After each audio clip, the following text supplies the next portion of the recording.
안녕하세요. 예수비전 선교교회 안희한 목사입니다. 안티다원님의 글을 요즘 계속 소개를 하고 있어요. 글이 상당히 예리합니다. 논리적이고요.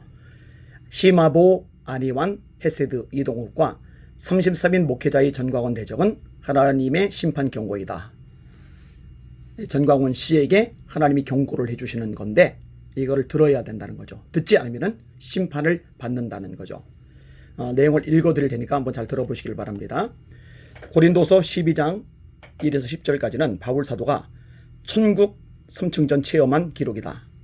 이 말씀은 바울이 본인이 체험했으면서도 다른 사람이 한 것처럼 기술하고 있다.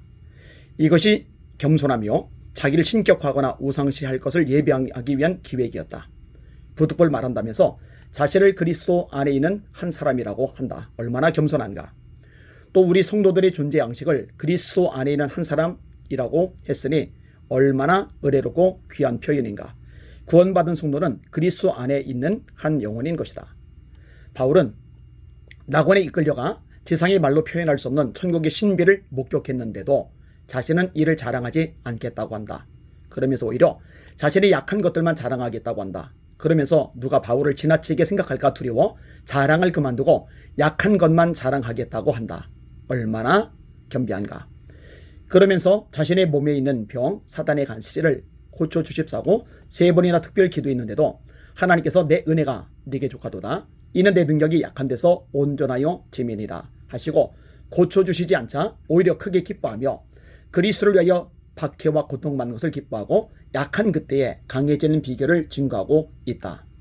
광화문 전광훈 교는 이와 너무 다르다. 모든 대통령을 전광훈 님이 세웠다고 하고 대한민국이 전광훈 중심으로 돌아간다고 하며 전광훈 밑에 굴복하지 않으면 개자식이고 처단하겠다고 한다. 생명책에서 지워버리겠다고 하는가 하면 하나님도 자신에게 죽을 수 있다고 한다. 성경과 얼마나 다르고 바울 사도의 겸비함과 얼마나 다른가. 그 결과 그의 추정 유튜버들도 욕이고 저주 일색이다.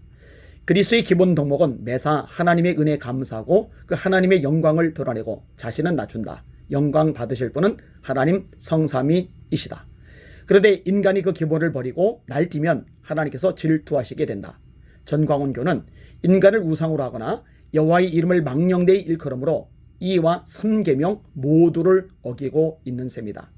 시마보, 안희완, 헤세드, 이동욱을 비롯한 33인과 여러 목회자들이 일어나 전광훈 교를 대적하는 건 하나님의 심판 경고로 회개 기회를 주시려 그들을 쓰시는지도 모른다. 지금의 싸움 발단은 전광훈 교에 있다.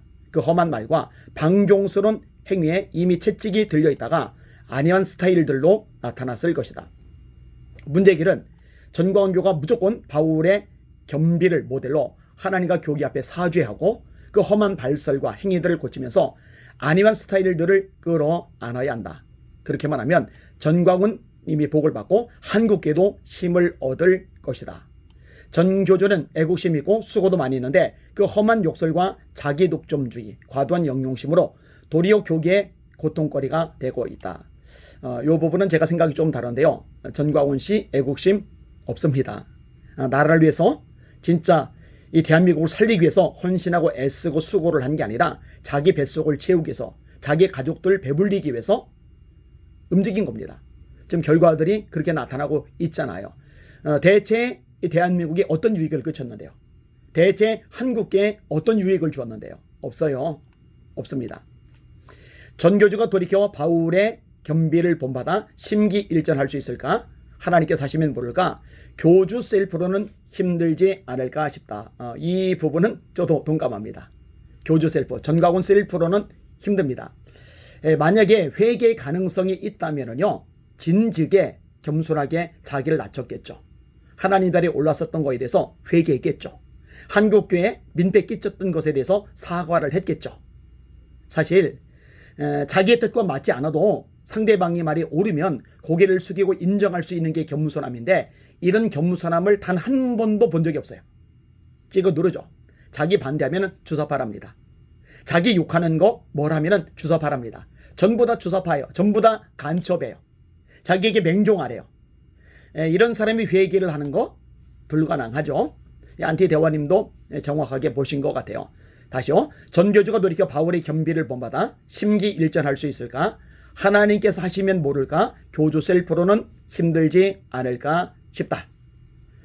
엘리의 두 아들들이 말을 들어야 되는데 안 듣죠. 왜냐하면 하나님이 죽이려고 작정하셨기 때문이다. 전광훈 씨가 말을 들어야 되는데 안 듣죠. 왠지 아세요? 하나님이 심판하시기로 작정하셨기 때문입니다. 하나님이 손을 대시기로 작정하셨기 때문입니다. 이제는 어렵다고 생각이 됩니다.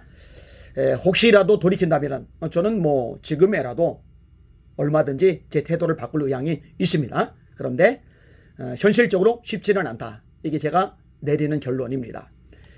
그러므로 내가 그리스도를 위하여 악한 것들과 능욕과 궁핍과 박해와 곤고를 기뻐하노니 이는 내가 약한 그때가 강함이라. 고린도서 12장 10절 안티다원.